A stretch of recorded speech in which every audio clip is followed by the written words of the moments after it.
Cook with Comali season 5 முடிவும் தருவாயில இப்ப ஒரு பிரச்சனை வெடிச்சிருக்கு. அது என்ன அப்படின்னு பார்த்தீங்கன்னா, நம்ம மணிமேகலை, பிரியங்கா இவங்களுக்கு இடையே ஏற்பட்ட சண்டை இப்ப பூதாகரமா வெடிச்சு நியூஸ் சேனல் எல்லாம் பரவிக்கிட்டு இருக்கு. இதுல நெறைய பேரு மணிமேகலைக்கு ஆதரவா சப்போர்ட் பண்ணிக்கிட்டு வராங்க. மீடியாவுல இருக்கிறவங்களே சரி. அதுலயும் குறிப்பா வந்து நம்ம பிரியங்காவுக்கு நெருங்கிய நண்பர் அப்படின்னு கூட சொல்லலாம். ஏன்னா, இவங்க 2 பேரும் சேர்ந்து நெறைய நிகழ்ச்சிகள விஜய் டிவில தொகுத்து வழங்கியிருக்கிறாங்க. நம்ம மாகாப்பா ஆனந்த் தாங்க. ஸோ அவருகிட்ட இத சண்டைய பத்தி கேட்கும் பொழுது வந்து பார்த்தீங்கன்னா, அந்த ஷோவுக்கும் எனக்கும் சம்மந்தமே இல்லைங்க. பிரியங்கா என்னோட ஃப்ரெண்ட் தான். இருந்தாலும் வந்து பார்த்தீங்கன்னா, 2 யானைங்க சண்டை போட்டுக்கிச்சு அப்படின்னா, தள்ளி நின்னு வேடிக்கை தான் பார்க்க முடியும். அத போய் பிரிச்சு விடலாம் முடியாது.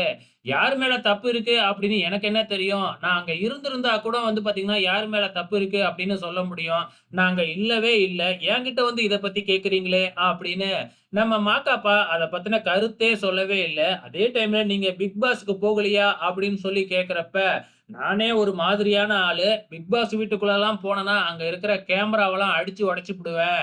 அது மட்டும் இல்ல, இப்ப கமல் சார் ஒரு மாதிரி தொகுத்து வழங்கியிருப்பாரு. நம்ம விஜய் சேதுபதி சார் ஒரு மாதிரி தொகுத்து வழங்கப் போறாரு. ஸோ வெயிட் பண்ணிக்கிட்டு இருக்கேன். இவரு எப்படி தொகுத்து வழங்கப் போறாரு அப்படிங்கிறதுக்காக, பார்க்கறதுக்காக அப்படின்னு மாகாப்பா சொல்லியிருக்கிறாங்க. உங்களோட கமெண்ட்ஸ மறக்காம இந்த வீடியோ கீழ கமெண்ட் பண்ணுங்க.